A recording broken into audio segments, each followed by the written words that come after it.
வணக்கம் நண்பர்களே. இன்றைக்கி நம்ம அவல் உப்புமா பண்ண போகிறோம். அவல் உப்புமாவுக்கு பாருங்கள். ஸோ அவல் உப்புமா இன்றைக்கி நம்ம அவல் உப்புமா பண்ண போகிறோம். அவல் உப்புமாவுக்கு அவலை நனைச்சி வச்சுருக்கிறேன். இவ்வளோதான். ஒரு 5 மினிட்ஸ் கூட இருக்காது. நல்ல போலன்னு ஆயிரும். லேஸ் அவல் தான். லேஸை தண்ணியில் போட்டு நனைச்சி எடுத்துடணும். அவ்வளோதான். இப்போ அதுக்கு வெங்காயம், தக்காளி, மிளகாய், எலுமிச்சம்பழம், இது வேர்க்கடலை, ஜீரகம், இது கடுகு. இவ்வளோதான் பொருட்கள். நம்ம இதை வச்சு நம்ம இப்போ பண்ண போகிறோம். வாங்க செய்யலாம். சரி, நம்ம இப்போ சட்டி காய கொஞ்சம் எண்ணெய் விடும். இப்போ நம்ம எண்ணெய் ஊற்றி கடுகு போட்டோம். இப்போ வேர்க்கடலை தான் இதுக்கு ஹைலைட்டான விஷயம். அடுத்து கொஞ்சம் பச்சை மிளகாய். வேர்க்கடலை கொஞ்சம் நல்லா வருந்த பிறகு நீங்கள் பச்சை மிளகாய் போடலாம். பச்சை மிளகாய் துண்டா. அப்புறம் வெங்காயம், கொஞ்சோண்டு தக்காளி ஒரு சும்மா ஒரு பேருக்கு ஒரு தக்காளி, ஒரு நல்ல சுவை நல்லாயிருக்கும். ஸோ இதை நல்லா வசக்கி விட்டுட்டு அதுக்கப்புறம் தான் நம்ம அவல் நினச்சி வச்சுருக்க அவலை அப்படியே தூக்கி தட்டுறோம்.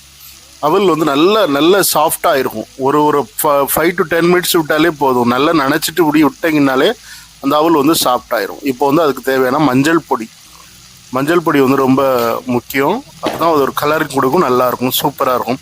அடுத்தால உப்பு, கொஞ்சம் கொத்தமல்லி பொடியும் கொஞ்சம் மேலே அப்படியே தூவினீங்கன்னா நல்லாயிருக்கும்.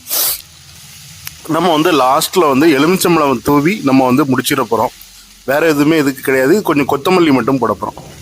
இது ரொம்ப அருமையான டிஷ்ஷு, மகாராஷ்டிரியன் டிஷ்ஷு. சாப்பிட்றதுக்கு ரொம்ப அருமையாக இருக்கும். இந்த வேர்க்கடலை போட்டிருக்கிறதுனால கிரன்ச்சியாக இருக்கும். கொஞ்சம் புளிப்பு சுவைக்காண்டி நம்ம எலுமிச்சம்பழம் லாஸ்ட்டில் விடுறோம். ஸோ இந்த எலுமிச்சம்பழம் விடும்போது என்ன ஆகும்னா அந்த சுவை கூட்டி கொடுக்கும். அந்த கிரன்ச்சியாக இருக்கிற வேர்க்கடலை, அப்புறம் கடுகு, அப்புறம் ஜீரகம் போட்டிருக்கோம், தக்காளி, இது எல்லாமே ஒரு மைல்டான ஒரு டேஸ்ட்டை கொடுக்கும். ஒரு அருமையான ஒரு டேஸ்ட்டு. இது மகாராஷ்டிரியன் டிஷ்ஷு. பாம்பேயில் நீங்கள் எங்கே ஸ்ட்ரீட் ஃபுட்டு எல்லா இடத்துலையுமே கிடைக்கும். இது எல்லா வீடுகள்லையுமே செய்வாங்க. ரொம்ப அருமையாக இருக்கும் சாப்பாடுக்கு. காலையில் நேரம் பிரேக்ஃபாஸ்ட்டுக்கு இதான் பெஸ்ட் சாய்ஸாக மும்பையில் இருந்துக்கிட்டு இருக்குது. ஸோ லாஸ்ட்டில் நம்ம கொஞ்சம் உப்பும் போட்டு எலுமிச்சம்பழமும் கொஞ்சம் புளிஞ்சு விட்டுறோம். லாஸ்ட்டில் அடுத்தால கொத்தமல்லி இலை போட்டு நம்ம முடிச்சிடுறோம். ஸோ இப்போ நம்ம பிளேட்டில் நம்ம எடுத்துடலாம். பிளேட்டில் எடுத்துகிட்டு பழம் வச்சு சாப்பிட்லாம். பழம் தான் இதுக்கு ஒரு பெஸ்ட்டு காம்பினேஷன்.